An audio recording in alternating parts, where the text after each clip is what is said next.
जिला भाजपा कार्यालय पर पहुंचे राज्यसभा सांसद बाबूराम निषाद ने प्रेस वार्ता कर केंद्र सरकार द्वारा पेश किए गए बजट की खूबियां गिनाई। दरअसल आपको बता दें, राज्यसभा सांसद बाबूराम निषाद ने शनिवार को भाजपा जिला कार्यालय पर प्रेस वार्ता में केंद्र सरकार द्वारा पेश किए गए बजट की खूबियां गिनाई। उन्होंने कहा कि प्रधानमंत्री नरेंद्र मोदी ने वर्ष 2047 तक पूर्ण विकसित भारत का आह्वान किया है। इसे साकार करने की दिशा में ये बजट मील का पत्थर साबित होगा। वित्त मंत्री निर्मला सीतारमण द्वारा प्रस्तुत बजट गरीबों, महिलाओं, युवाओं और किसानों के सशक्तिकरण पर केंद्रित है।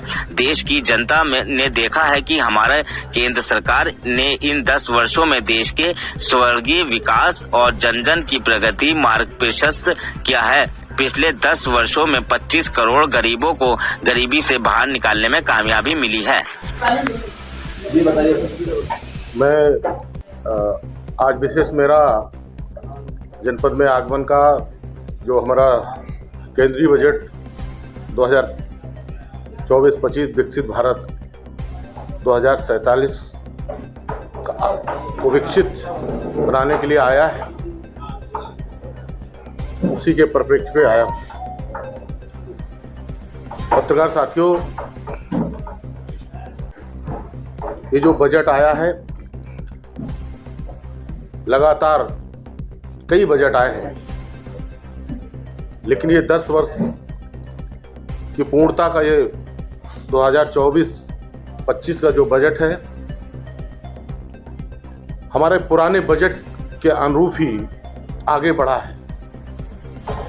क्योंकि आदरणीय मोदी जी ने, अमित शाह जी ने और हमारे पार्टी के राष्ट्रीय अध्यक्ष जी ने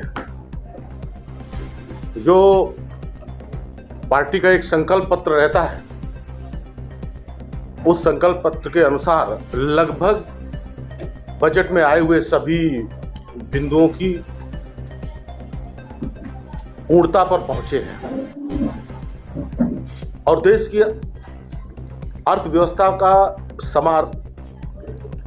सकारात्मक परिवर्तन, ये अंतरिम बजट प्रधानमंत्री नरेंद्र मोदी जी के विकसित भारत 2047 के दृष्टिकोण को आगे बढ़ाता है और अगले 23 वर्षों के लिए दिशा निर्धारित करता है।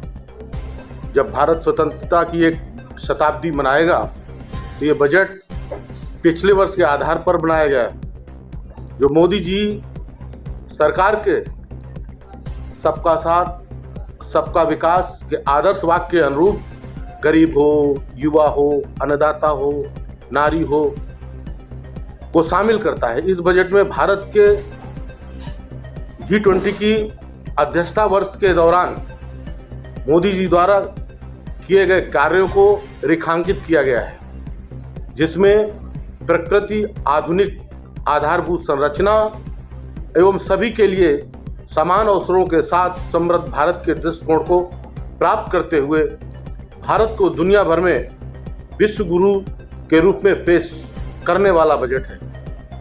मित्रों, सतत आर्थिक विकास और राजकोषीय मजबूती, उच्च गैर निष्पादित परिसंपत्तियों और निराशाजनक कारपोरेट क्षेत्र के साथ एक टूटी हुई अर्थव्यवस्था को विरासत में मिलने के बावजूद भी मोदी सरकार ने सार्वजनिक निवेश को प्रोत्साहित करने और धीरे धीरे पूंजीगत व्यय में वृद्धि और लक्षित सार्वजनिक सेवाएं प्रदान करने की लक्षित त्रिआयामी नीति के माध्यम से सकारात्मक राजकोषीय समेकन हासिल किया है।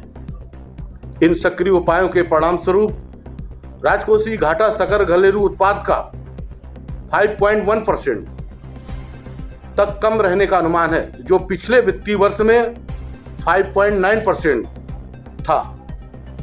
इसने देश को वित्त वर्ष 24-25-26 तक राजकोषीय समेकन पूरा करने की स्थिति में ला दिया है। राजकोषीय घाटा सकल घरेलू उत्पाद के 4.5% से कम होने की उम्मीद है। भारत को 2014 से पहले की नाजुक अर्थव्यवस्था से आर्थिक प्रबंधन में विश्व नेता बनाने की मोदी जी के सरकार के प्रयासों को रेखांकित करने वाला बजट है। पूंजीगत व्यय प्रेरित विकास। प्रधानमंत्री नरेंद्र मोदी जी ने लगातार निरंतर दीर्घकालिक विकास के दृष्टिकोण के अनुरूप वित्तीय वर्ष 24-25 के लिए महत्वपूर्ण परियोजनाओं पर खर्च कर बजट बढ़ाया। 111 करोड़ कर दिया गया, जो देश के सकल घरेलू उत्पाद का 3.4% है। यह यूपीए सरकार के समय वित्तीय वर्ष 2013-14 में खर्च किए गए आवंटित